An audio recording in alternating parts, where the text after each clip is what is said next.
भगवान जगन्नाथ की रथ यात्रा कल से प्रारंभ हो गई है। सनातन धर्म में जगन्नाथ रथ यात्रा का बहुत ही खास महत्व है। सदियों से चली आ रही यह परंपरा भारत की लोक संस्कृति की धरोहर है।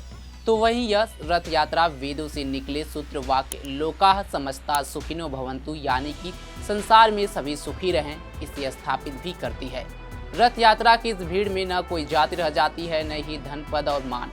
सिर्फ महाप्रभु होते हैं और उनका रथ खींच रहे श्रद्धालु। रथ यात्रा के दौरान हर व्यक्ति, हर आदमी का परिचय सिर्फ इतना ही रह जाता है, वह जगन्नाथ जी की शरण में आया है। किसी का पद और कद कोई मायने नहीं रखता है। ये बात तब और अधिक साफ हो जाती है जब खुद पुरी के राजा लोगों की भीड़ के बीच बिना किसी छत्र संवर के पैदल आते हैं और श्री मंदिर से लेकर के रथ यात्रा के मार्ग पर झाड़ू लगाते हैं।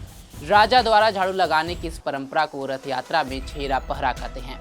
जगन्नाथ धाम के बनने, रथ यात्रा के होने और महाप्रभु के अवतार की कथा जितनी रोचक है, मान्यताओं के अनुसार रथ यात्रा निकालकर भगवान जगन्नाथ को प्रसिद्ध गुड़िया माता मंदिर पहुंचाया जाता है, जहां भगवान 7 दिनों तक आराम करते हैं। इस दौरान गुड़िया माता मंदिर में खास तैयारी होती है और मंदिर की सफाई के लिए इंद्रदुम्न सरोवर से जल लाया जाता है।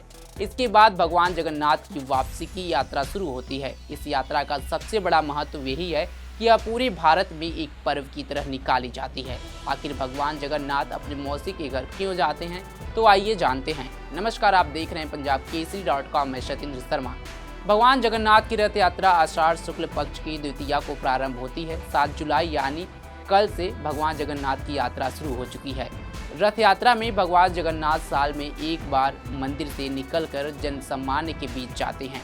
रथ यात्रा में सबसे आगे ताल ध्वज होता है, जिस पर श्री बलराम होते हैं। उसके पीछे पद्म ध्वज होता है, जिस पर सुभद्रा होते हैं और सुदर्शन चक्र होते हैं। और सबसे अंत में गरुड़ ध्वज होता है, श्री जगन्नाथ जिस पर विराजमान होते हैं, जो सबसे पीछे चलते हैं। पद्म पुराण के अनुसार भगवान जगन्नाथ की बहन ने एक बार नगर देखने की इच्छा जताई थी। तब जगन्नाथ और बलभद्र अपनी लाडली बहन सुभद्रा को रथ पर बैठाकर नगर दिखाने निकल पड़े। इस दौरान वे मौसी के घर गुड़ीचा भी गए और यहाँ 7 दिन ठहरे थे। तभी से जगन्नाथ यात्रा निकालने की परंपरा चली आ रही है। नारद पुराण और ब्रह्म पुराण में भी इसका जिक्र है। मान्यताओं के मुताबिक मौसी के घर पर भाई बहन के साथ भगवान खूब पकवान खाते हैं और फिर वह बीमार पड़ जाते हैं। उसके बाद उनका इलाज किया जाता है और फिर स्वस्थ होने के बाद ही लोगों को दर्शन देते हैं। भगवान जगन्नाथ की मुख्य लीला भूमि उड़ीसा की पुरी है। पुरी को पुरुषोत्तम पुरी भी कहा जाता है। राधा और श्री कृष्ण की युगल मूर्ति के प्रतीक स्वयं श्री जगन्नाथ जी हैं, यानी राधा कृष्ण को मिलाकर उनका स्वरूप बना है और कृष्ण की उनके एक अंश हैं और भगवान कृष्ण भी उनके एक अंश हैं। उड़ीसा में भगवान जगन्नाथ, बलभद्र और सुभद्रा की काष्ठ यानी कि लकड़ियों की अर्धनिर्मित मूर्तियां स्थापित हैं। इन मूर्तियों का निर्माण महाराजा इंद्रदुम्न ने करवाया था।